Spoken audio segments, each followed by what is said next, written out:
Hi friends, welcome to my channel. ఈరోజు video దోసపిండితో ఇన్స్టెంట్గా చేసుకునే పునుగులండి. మార్నింగ్ బ్రేక్ఫాస్ట్గా అయినా లేదా ఈవినింగ్ స్నాక్గా అయినా కూడా చేసుకోవచ్చు. ఎప్పుడైనా దోసపిండి మిగిలిపోయినా లేదంటే కొంచెం పులిసిన ఇలా మనం పునుగులు వేసుకోవచ్చండి. టేస్ట్ బాగుంటుంది. నేను దోసపిండి తీసుకున్నాను. దోసపిండి కొంచెం గట్టిగా ఉండాలండి, మరి పలచగా ఉండకూడదు. ఇక్కడ నేను 2 స్పూన్స్ బియ్యం పిండి వేసానండి, ఆయిల్ లాగకుండా ఉంటుందని.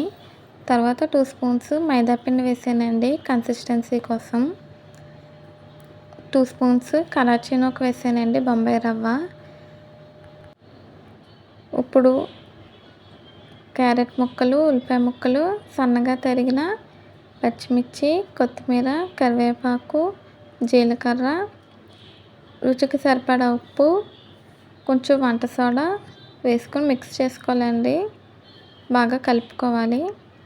కరాచీ నూక వేయడం వల్ల కొంచెం క్రిస్పీనెస్ వస్తుందండి. ఇంట్లో టిఫిన్ ఏమీ లేనప్పుడు ఎప్పుడు దోశలే చేసుకుంటే బోర్ కొడుతుంది కదండి. ఒకసారి ఇలా ట్రై చేయండి.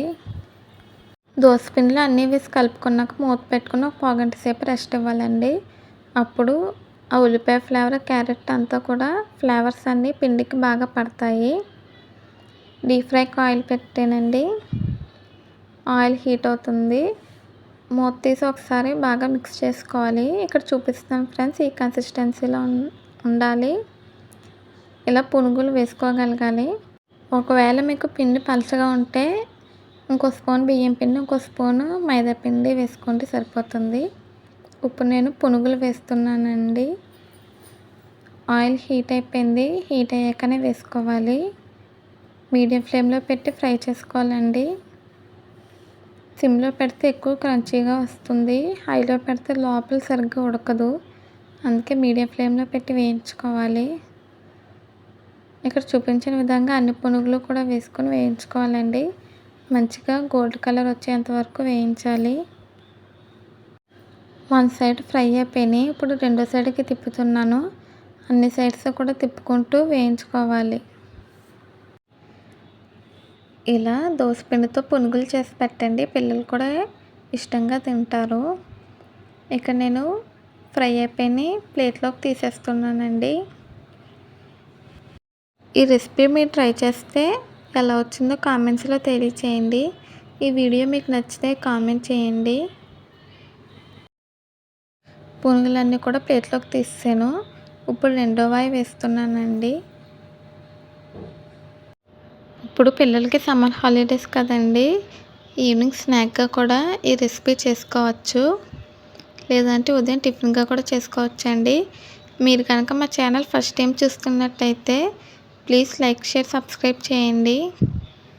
పునుగులన్నీ వేసానండి. ఇప్పుడు వేయిస్తున్నాను. సేమ్ అలాగే కలర్ రావాలండి. మనకి బబుల్స్ తగ్గిపోవాలి. అప్పుడు అవి ఫ్రై అయిపోయినట్టు. ఇందులో మీరు కావాలంటే ఇంకేమైనా వెజిటేబుల్స్ యాడ్ చేసుకోవచ్చండి.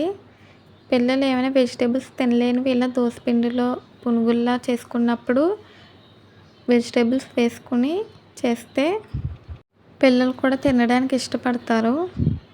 అలాగే వెజిటేబుల్స్ వేయడం వల్ల హెల్తీగా కూడా ఉంటుందండి. టేస్టీగా దోసపిండితో పునుగులు రెడీ అయిపోయినాయి. నేను ఇక్కడ పల్లీ చట్నీ చేశానండి. ఇది కాంబినేషన్గా. మీకు పల్లీ చట్నీ ఫుల్ వీడియో లింక్ డిస్క్రిప్షన్లో ఇస్తానండి. నేను ఇంతకు ముందు వీడియోలోనే పల్లీ చట్నీ ఎలా తయారు చేసుకోవాలో చూపించాను. ఆ వీడియో లింక్ డిస్క్రిప్షన్లో ఇస్తానండి. చూడండి ఫ్రెండ్స్, పునుగులు ఎంత బాగా ఉడికిందో లోపల. చాలా బాగా వచ్చాయండి. ఆయిల్ కూడా అస్సలు లాగలేదు. మన బియ్యం పిండి వేసాం కదండి, అందుకే ఆయిల్ కూడా అస్సలు లాగలేదు. బయట క్రిస్పీగా, లోపల సాఫ్ట్గా చాలా బాగా వచ్చాయండి. ఇప్పుడు నేను దీన్ని టేస్ట్ చేస్తాను. సూపర్గా ఉందండి, చాలా బాగా వచ్చింది. టేస్టీ పునుగులు రెడీ అయిపోయినాయి. వీడియో మీకు నచ్చితే ప్లీజ్ లైక్ చేయండి, షేర్ చేయండి, సబ్స్క్రైబ్ చేయండి. అలాగే బెల్ ఐకాన్ క్లిక్ చేయండి. మళ్ళీ వీడియోలో కలుద్దాము. Bye friends.